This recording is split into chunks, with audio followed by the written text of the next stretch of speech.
Un crocus violet, avec son odeur printanière, réussit à prédire quand la chaleur reviendra. Ah, pardon, c'est vrai. Nous ne sommes pas dans une critique florale. En fait, pas exactement. Yuli Boys et Girls, c'est Shibal pour déjà la 30e critique de cette chaîne.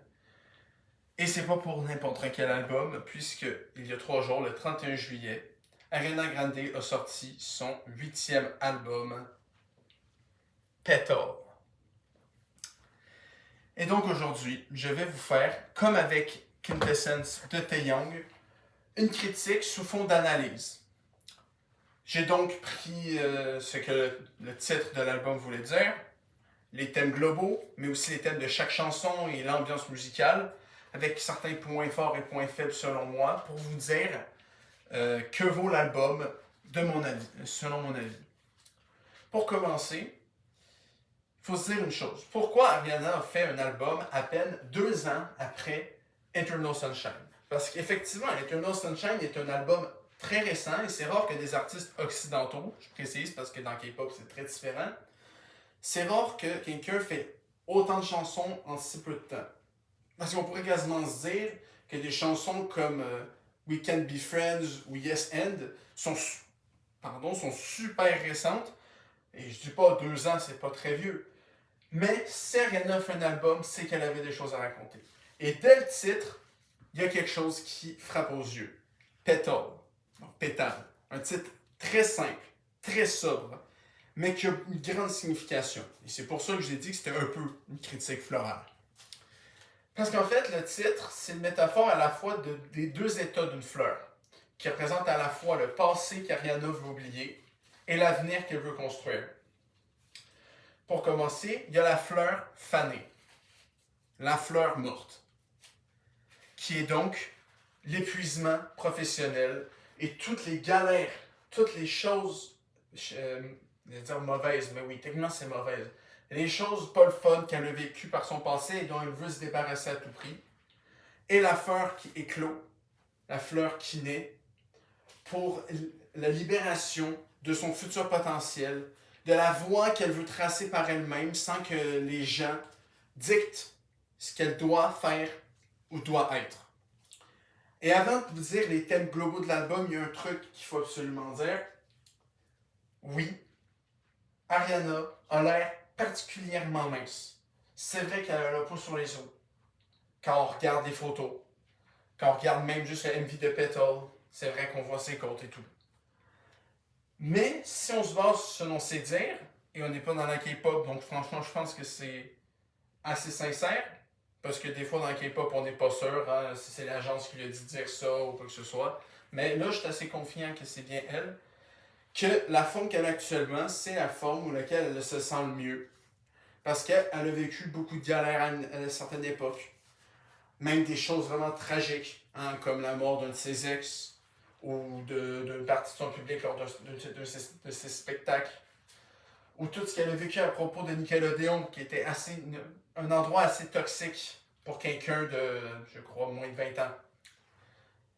Et donc, il y a beaucoup de gens qui jugent ce qu'elle est physiquement. Et franchement, je trouve ça assez triste parce que, oui, c'est vrai que elle doit faire moins de la moitié de mon propre poids. Mais en quoi c'est votre problème?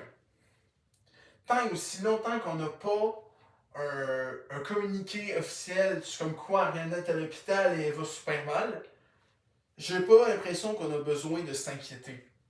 Ok? Faisons-lui confiance à tous les fans. Si elle a réussi à faire un album alors qu'elle est comme ça, moi je dis, laissez-la faire.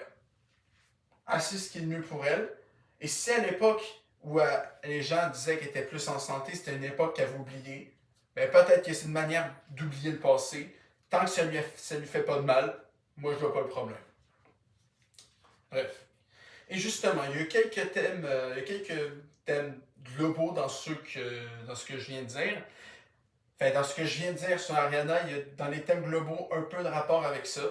Donc, il y a la façon de l'industrie musicale, comme quoi on se base sur des trucs ultra clichés pour juger quelqu'un, surtout féminin. La critique, aucunement constructive, hein, la critique gratuite. Le rapport à la célébrité, comment elle se sent et comment elle vit ses deux vies entre sa vie perso et sa vie pro. Et évidemment, si on ne veut pas y échapper, parce que c'est à peu près dans tous les albums d'Ariana qu'il y a ce genre de choses-là, l'amour, les relations tourmentantes. Pas seulement les relations qui sont actuellement galères, mais surtout celles dans le passé qui hantent. Et ça, il y a 2 ou 3 chansons qui parlent précisément de ça. Donc oui, comme je dis, oui, le thème de l'amour, c'est pas original, mais c'est surtout pas original quand on en parle directement, juste global de ce qu'est l'amour. Si on parle de relations, si on parle de choses que la personne a vécues elle-même, c'est déjà plus pertinent, mais c'est vrai que sur les 12 chansons, il y en a à peu près la moitié qui parlent de ça. Donc si vous n'êtes pas fanat de ce qui est amour au niveau des chansons, c'est sûr que ça peut en refroidir. Mais écoutez au moins l'album une fois avant de vous faire cet avis-là. Donc, commençons donc l'analyse de chaque chanson. Donc, comme la dernière fois, je vais vous dire le titre. Cette coup-ci, je vais vous faire la traduction parce qu'autant il y a des chansons que ça va, d'autres peut-être que ça a besoin d'un peu plus d'explications qui sont même très transparents sur le thème avec juste le titre. Et être précis sur aussi les thèmes des chansons en tant que telles et un peu l'ambiance musicale que l'album rapporte. Qu'est-ce que ça me donne comme impression? Et ça commence par aucune des deux chansons avec DMV, puisqu'on commence avec une chanson très douce qui s'appelle Kiss Me, Embrasse-moi. Et qui est simplement sur l'imminence d'une rupture. Le fait de vivre des moments, les derniers moments ensemble dans une relation. Et aussi, après coup, la perte des repères, la galère d'essayer de retrouver son chemin, que ce soit juste... On peut croire juste dans la vie sentimentale, mais pas uniquement. Souvent, ça... Et c'est pas mon cas, parce que bon, vous savez que je suis un célibataire invétéré, mais je peux comprendre qu'une relation soit une relation finie affecte pas juste la vie sentimentale de quelqu'un, mais aussi la vie personnelle. Surtout si la relation a duré très longtemps. Et donc, c'est une chanson où vraiment Ariana se confie.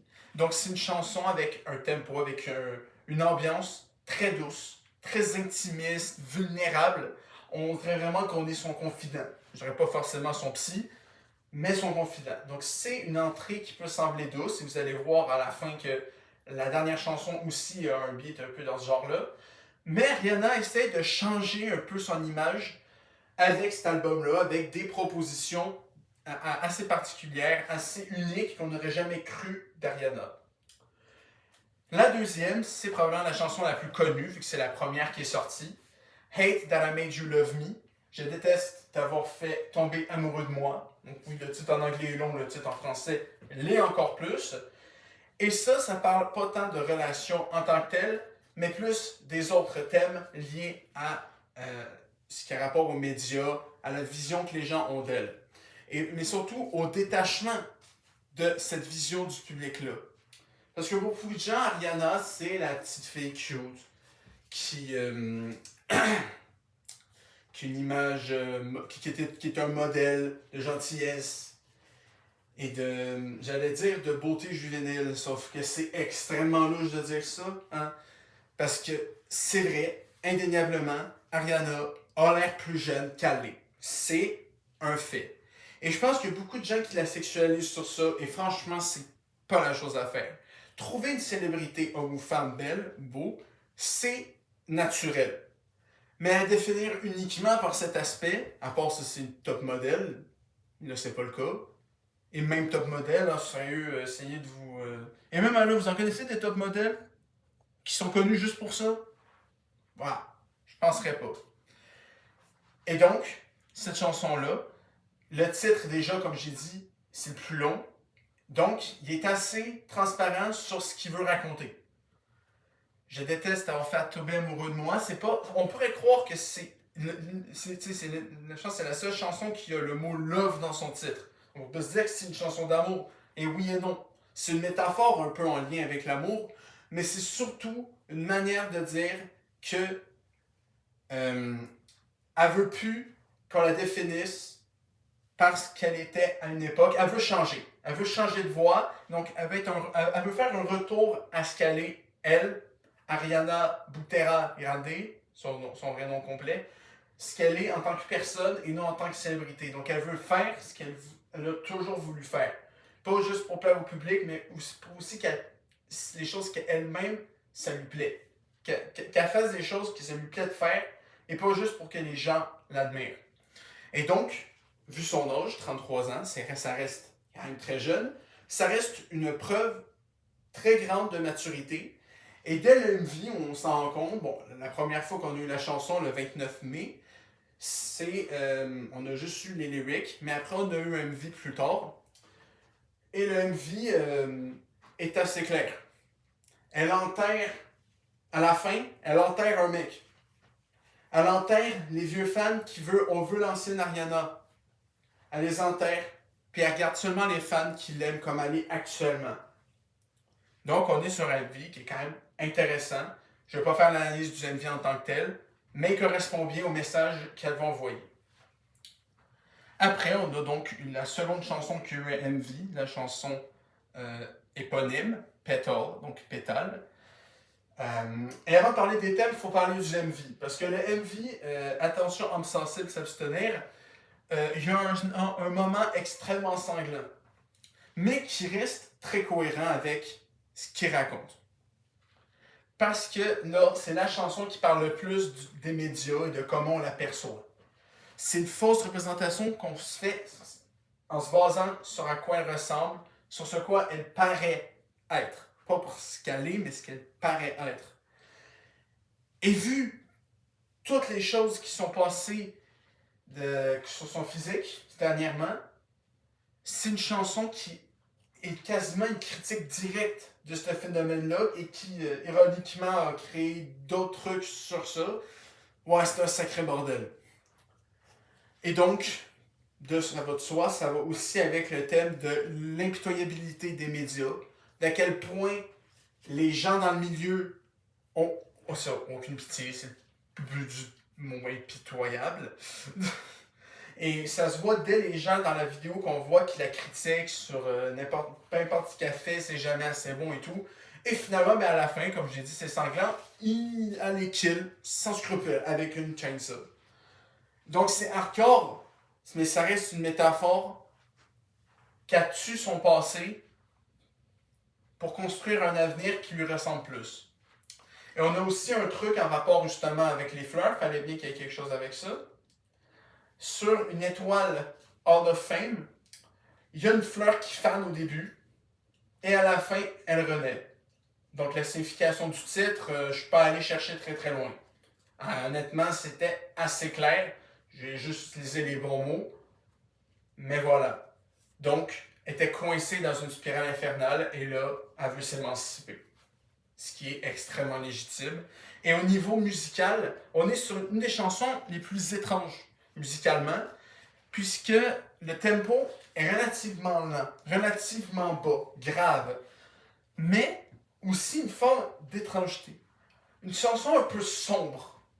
Et ce qui paraît logique avec le thème, puisque c'est quand même un thème assez grave. Enfin, grave, c'est quand t'es célèbre et quand tout le monde te fait chier à cause de ça. Donc, je dirais pas homme sensible s'abstenir pour juste la chanson, c'est juste pour la vie. Mais c'est vrai que la chanson peut faire vivre quelque chose qu'on vit rarement quand on écoute des chansons. Voilà, je vous préviens. La quatrième, qui est probablement dans les 2-3 les plus clairs avec leur titre, Stay. Donc, et je parle pas évidemment de la chanson de Blackpink ou de la pire de tous les temps. Je parle donc de la chanson de son dernier album, Stay, donc Rester, qui est assez clair. Entre la première chanson, qui est sur la rupture qui va arriver, et c'est un peu une suite, parce que c'est la peur de l'abandon. Et pas juste la peur de l'abandon amoureux, mais de l'abandon dans tous les sens du terme. Que ce soit les fans qui l'abandonnent parce que c'est plus leur genre, ou, familial, je pense pas, mais ça pourrait aussi résonner au niveau familial. Mais dans ce cas-ci, je suis plus amoureux ou public, donc professionnel, techniquement. Et évidemment, vu que c'est l'abandon, c'est évidemment aussi une remise en question et une gestion du doute. de pourquoi on m'abandonne. Pourquoi on me laisse tout seul. Elle a peur d'être tout seul, mais elle veut pas qu'on l'aime pour quelque chose qu'elle n'est pas. Donc en gros, si on prend toutes les tunes jusqu'à date, c'est elle veut que les gens l'aiment pour ce qu'elle est, mais elle veut pas qu'elle personne non plus. Voilà. Et évidemment qu'il y en a. Et c'est sûr qu'il y en a qui sont pas restés. C'est sûr que si toi, tes chansons préférées d'Ariana, c'est des chansons comme Break Free ou Into You, c'est sûr que les dernières chansons vont te paraître vraiment trop différentes et c'est tout à fait correct de se dire c'est plus mon style. Mais dans cette chanson-là, elle dit que ça lui fait quand même un peu de mal et qu'elle galère avec ses doutes sur ce sujet. Et au niveau de la musique, on est sur probablement une des tunes les plus émouvantes parce que ça parle d'abandon, tout simplement. Mais il y a aussi un autre truc qui est particulier, c'est qu'il y a des sons cristallins. Et là, vous vous dites, c'est quoi ce cristallin? Et, et pour les ophtalmologistes, je vous le dis, je parle pas des trucs qu'on a dans les yeux, ok? Cristallin dans le sens de cristal.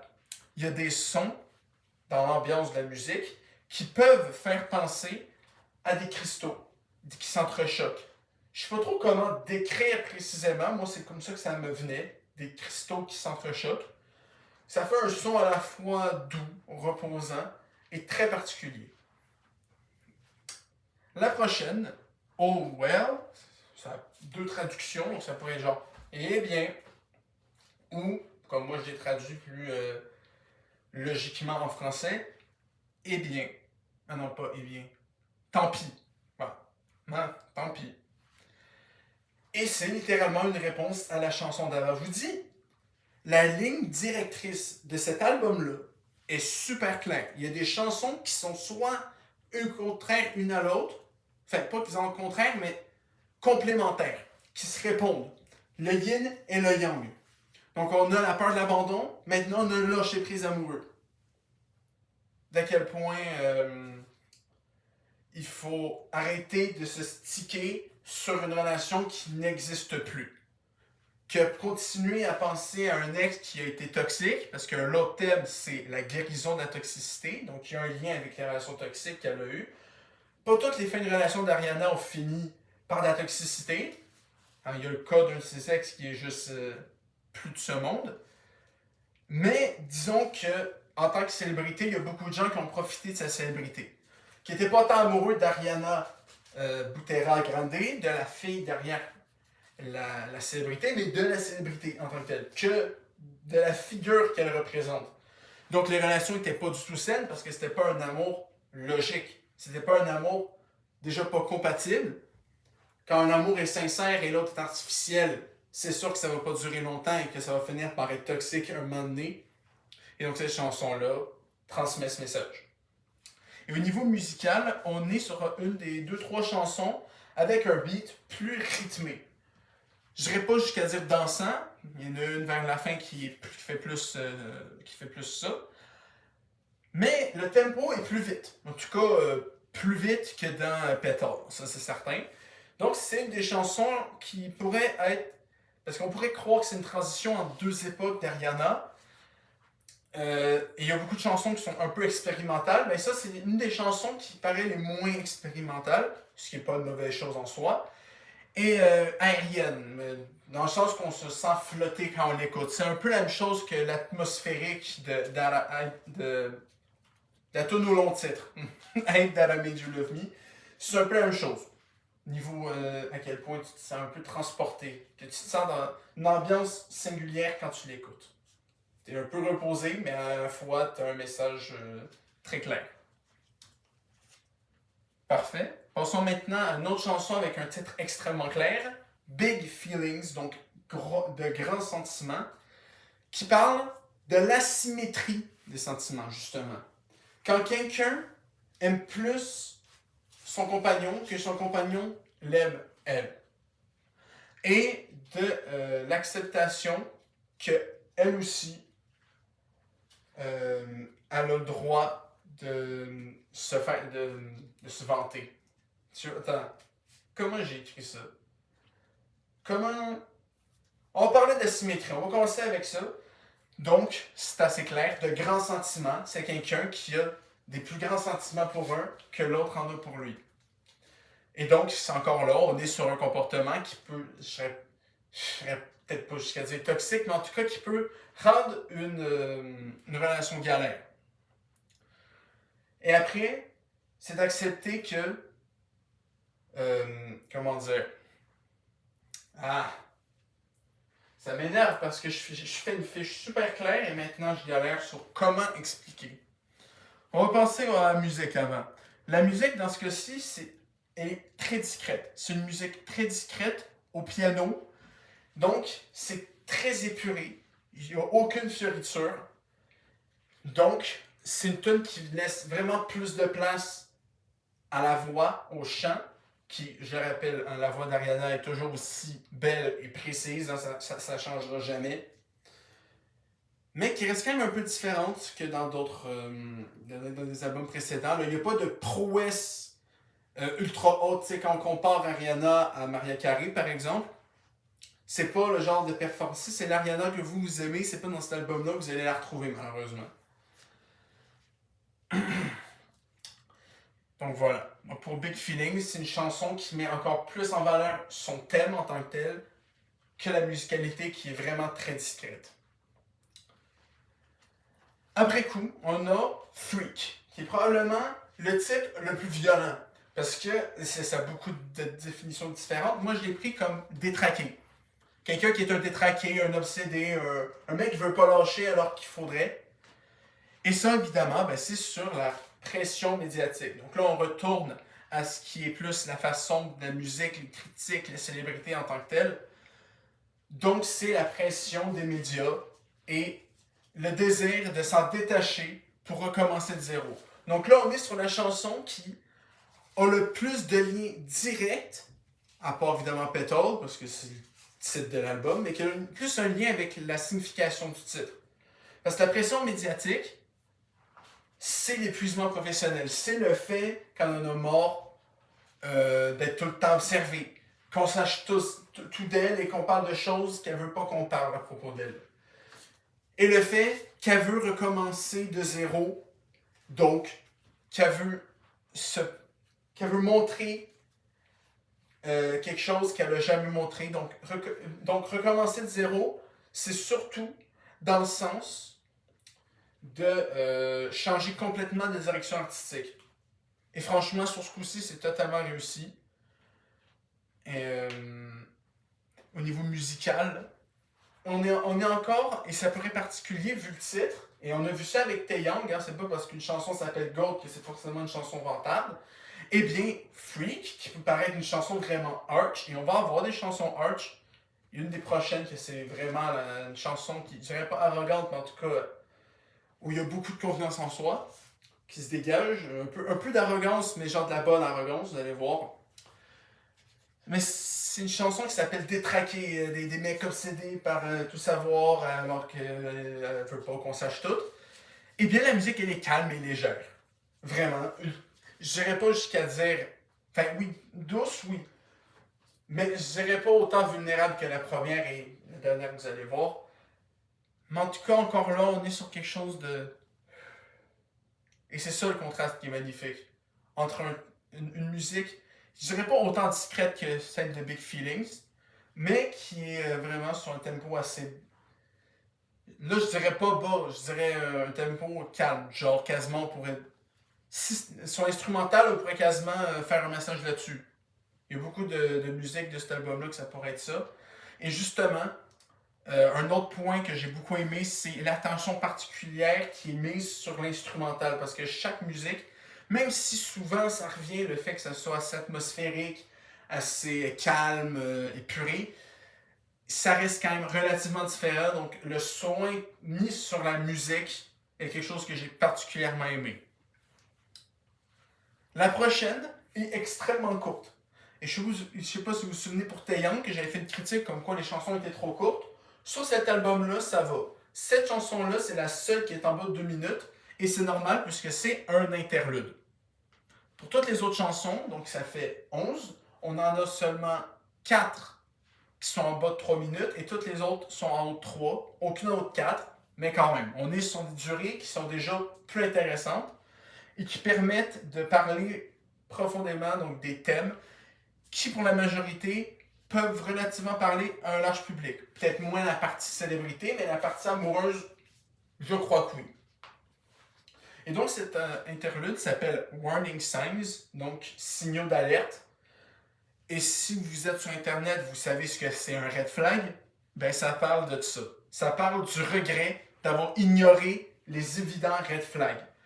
D'avoir vu les défauts, les dégueulasses défauts de quelqu'un, mais d'être quand même resté en se disant « Ah, ça va, je vais peut-être changer, je vais peut-être l'aider à changer. » Essayez pas. Et c'est une chanson qui est très courte, mais qui, justement, vu que c'est court, l'instrumental, évidemment, ils n'ont pas fait un long instrumental, donc c'est quelque chose d'assez minimaliste, de mélancolique, parce que ça parle quand même de relations passées, que maintenant, on se dit « Merde, j'aurais dû faire tel truc et tout. » Et donc, c'est un peu la désillusion. De se dire que merde, j'ai pas pu changer, j'ai pas pu. J'ai été con. Voilà, c'est un peu une turn en mode j'ai été con. J'aurais pas dû ignorer des choses toxiques évidentes. Et voilà. Donc je vais pas analyser plus que ça une chanson aussi courte. Faites-en votre propre avis. La prochaine, c'est probablement ma chanson sans envie préférée. Like I Do. Comme je le fais. Qui est cette fameuse chanson un peu arrogante. Mais pas arrogante dans le sens pète couille, arrogante dans le sens une grande assurance, une grande confiance en soi. Et c'est donc une chanson qui parle, attention, je vais te sortir un grand mot, l'autonomisation. En gros, c'est de revenir à une autonomie en tant que célibataire après une relation, tout simplement. Et le fait de tirer profit des critiques. Donc pour cette chanson-là, c'est la chanson avec le beat le plus puissant. Il y a beaucoup d'audace. Le beat fait ressentir que c'est une chanson qui parle d'être audacieux, de prendre les critiques et d'en faire une force. Et surtout, c'est ça, de transformer le négatif en positif. Tout simplement. Donc, c'est une chanson que j'ai particulièrement aimée parce que c'est l'une des chansons avec le beat le plus, selon moi, le plus intéressant, en tout cas le plus unique de l'album. Et surtout avec un thème qui est assez peu discuté, hein, le fait de devenir... En fait, c'est surtout de faire jalouser ceux qui ont précédé. Voilà. De se dire, voyez, ce que vous manquez à cause de vos conneries, ben voilà, maintenant vous l'aurez plus accès. Et donc, c'est un message que j'ai quand même particulièrement apprécié. Et c'est le genre de... Je sais pas, je saurais pas, j'espère que ça va pas m'arriver, mais si ça arrive que j'ai une blonde et que ça fonctionne pas, que je me relève plus fort. Tout simplement de ça. Donc, si pour vous, Ariana, c'est la puissance, c'est probablement celle que vous allez préférer. Après coup, Never Get Over Me. Donc, ne jamais m'oublier. Ne m'oublie jamais. Bah, c'est plus comme ça, se dit mieux comme ça. Et ça aussi, c'est un peu sur l'impact inoubliable d'une personne. Et c'est pas forcément sur la personne qui parle, mais aussi sur la personne à qui elle parle. Et ça aussi, c'est une chanson qui est dans la même veine que Like I Do. Et ça, en fait, je pense que j'ai un petit peu mélangé les deux chansons. Voilà, quand j'ai analysé la première, j'ai en fait un peu analysé la seconde aussi. Parce que c'est ça, c'est l'impact que quelqu'un peut avoir sur quelqu'un et de faire regretter qu'on n'est plus avec. Mais la musique est un peu différente de l'autre, en fait très différente. Alors que dans l'autre, on est plus sur quelque chose d'audacieux et de puissant. Là, on est plus sur quelque chose d'un peu plus, je dirais un petit peu de jazz. Voilà, un petit peu de jazz. Et élégant. Ouais, élégant. C'est pour ça que j'en mets une fleur. On va pas verser davantage sur celle-là, vu que j'ai un peu analysé celle-là en analysant celle d'avant. L'avant-dernière s'appelle Bad Thing, Bunny Up. Oui, lapin. Vous allez comprendre la logique. Bad Thing, donc mauvaise chose, et Bunny Up, H-O-P, c'est un saut de lapin. Voilà.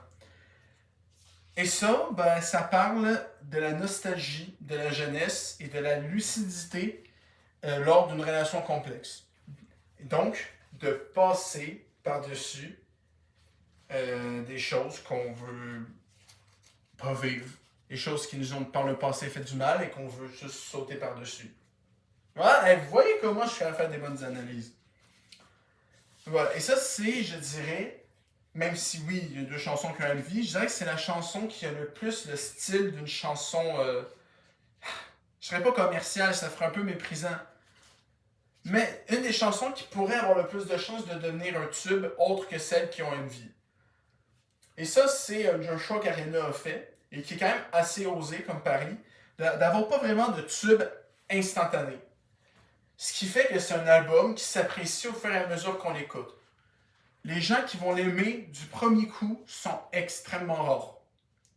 Donc, moi, je suis sûr à 100% que c'est un album qu'on va plus adorer dans quelques mois, qu'après plus d'une écoute, qui va être plus impactant au fil du temps, au fil qu'on comprend tous les messages cachés dans l'album, et en partie celui-là, qui parle donc des erreurs de jeunesse, de comment vivre avec ces erreurs-là, ne pas les répéter, sauter par-dessus ces mauvaises choses, et d'être capable d'être plus lucide quand on voit quelque chose de mauvais dans une relation. Et donc, ça répond un peu à l'interlude, parce que l'interlude, c'est le regret d'avoir ignoré les red flags, mais parce qu'on n'a pas ignoré les red flags, maintenant, on a la lucidité de passer par-dessus ces mêmes red flags. Vous voyez, il y a vraiment une ligne directrice formidable. Pour la dernière chanson, qui est musicalement un peu similaire à la première, elle s'appelle Nowhere Nobody, donc personne, non, nulle part personne, et qui lui a un beat plus apaisant, intime, donc apaisant, intime, douceur, vulnérabilité, c'est des miroirs, c'est quasiment des synonymes, même si c'est pas exactement la même chose, on est sur une musicalité assez similaire. Mais sur les thèmes, et là ça c'est quand même drôle parce qu'il y a 2 tunes tantôt, Like I Do et Never Get Over Me, qui sont 2 chansons au beat très différents mais au thème similaire. Et là on est avec la première et la dernière, Kiss Me et Nowhere Nobody, on est sur des chansons qui, au niveau de la musique, est similaire, mais pas au niveau des thèmes. Parce que ce thème-là, le thème de cette chanson-là, c'est plus l'instant présent et la positivité face à l'imperfection. Le fait d'accepter que nos défauts font partie de nous, que les défauts des autres, si c'est pas des studios défauts red flag, il faut aussi les accepter. Et qu'il faut vivre dans un monde qui ne sera, jamais parfait. Vous voyez, moi je suis pas parfait, je suis maladroit. Donc, quoi dire de plus? Il y a une petite chose, c'est pas la première fois, mais ça pourrait être un contraste qui est un peu étrange, c'est qu'il y a beaucoup de chansons qui ont des mots un peu vulgaires. Shit, fuck, ce genre de choses. Et avec la voix qu'elle a, le timbre de voix qu'elle a, ça fait un peu étrange. Je dis ça comme ça. Peut-être que pour vous, c'est pas vrai. Et c'est vrai qu'elle a déjà fait des chansons avec des mots un peu plus vulgaires, comme avec ton Seven Rings, qui est une chanson assez provocante aussi, mais d'une autre époque. Même si elle reste très très bonne. Donc si pour vous, une voix pure qui sacre, c'est perturbant, il vous en faut pas beaucoup. Hein. Mais bon, je peux comprendre que ça paraisse étrange. Et donc, qu'est-ce que j'en ai pensé au final de toutes ces chansons-là? Déjà, je vais vous le dire d'avance, pour l'instant, j'en ai 4. Hate That I Made You Love Me, Petal, Like I Do et Bad Things Bunny Up. Oh Well aussi pourrait rentrer. Et c'est un peu comme quand j'avais parlé de Hurry Up Tomorrow de Weeknd. c'est une chanson qui a, pour l'instant, pas tant de chansons dans ma playlist. C'est 4 sur 12, c'est la peine de tiers. Mais qui sont, quand tu l'écoutes au complet, a vraiment une cohérence formidable. Mais bon, ça, je ne vais pas le répéter 500 fois. Et donc, pour moi, finalement, je trouve que cet album-là mérite au moins un bon 8.5 sur 10. Pour tout ce que je vous ai dit. Donc, un titre qui est simple, mais qui est terriblement bien choisi. Une ligne directrice magique, avec des liens qui se font entre chaque chanson. Une attention particulière sur l'ambiance musicale. Des thèmes qui peuvent parler à un large public, surtout dans la moitié plus amour. Et une voix qui est toujours aussi magnifique. Mais avec les points faibles, comme quoi il n'y a pas vraiment de tube pour l'instant, mais c'est pas tant un défaut en soi. Je dirais que le seul défaut qui m'a un peu dérangé, même si bon, la vulgarité, il y a peut-être un petit. C'est sûr que je suis pas 100% fan d'entendre une si belle voix dire des mots de ce genre, mais si c'est la direction qu'elle veut aller, c'est pas moi qui va dire de pas le faire. Et si pour elle ça fonctionne, c'est parfait comme ça. Mais le seul défaut, et là c'est vraiment extrêmement personnel, c'est qu'encore là, l'amour est beaucoup trop présent comme thème. On a vraiment, je pense, Kiss Me, Stay, Oh Well, Big Feelings, Warning Sign, puis Like I... Non, peut-être pas tant un peu Like I Do. Fait voilà, on a à peu près la moitié, c'est comme Tae Young. On a à peu près la moitié des chansons qui parlent de ce thème, donc j'aimerais pour les prochains albums que je vais écouter, le prochain c'est Stray Kids, fait qu'il y a peu de chances que ça parle de ça, hein. Mais d'autres artistes occidentales. Bon, Dua Lipa, ça me surprendrait énormément, mais ça serait toujours le fun. The Weeknd, on sait pas ce qu'il va faire après. Charlie Puth, je pense pas, non, ça parle pas vraiment de ça. Non. Ariana, là, elle a tout jeté. Elle a dit que c'était un album qui était plus agressif. Je peux le ressentir. Donc, pour le 9e album, bon, ça me surprendrait que ce soit en 2028. Là, honnêtement, je pense qu'il faudrait qu'elle prenne encore du temps. Là, elle va prendre une pause après sa tournée fin septembre, début septembre, précisément. Si elle a l'intention de faire encore d'autres albums, peut-être utiliser d'autres thèmes que juste l'amour, parce que là, on est bien parti. On est quand même sur une moitié qui est donc sur tout ce qu'elle a vécu professionnellement et qui l'a un peu mis tout à l'envers. Mais il s'agirait de peut-être diversifier et d'arrêter de parler toujours. Je suis pas contre 2-3 qui en parlent, mais que ça soit pas la moitié d'un album. Voilà.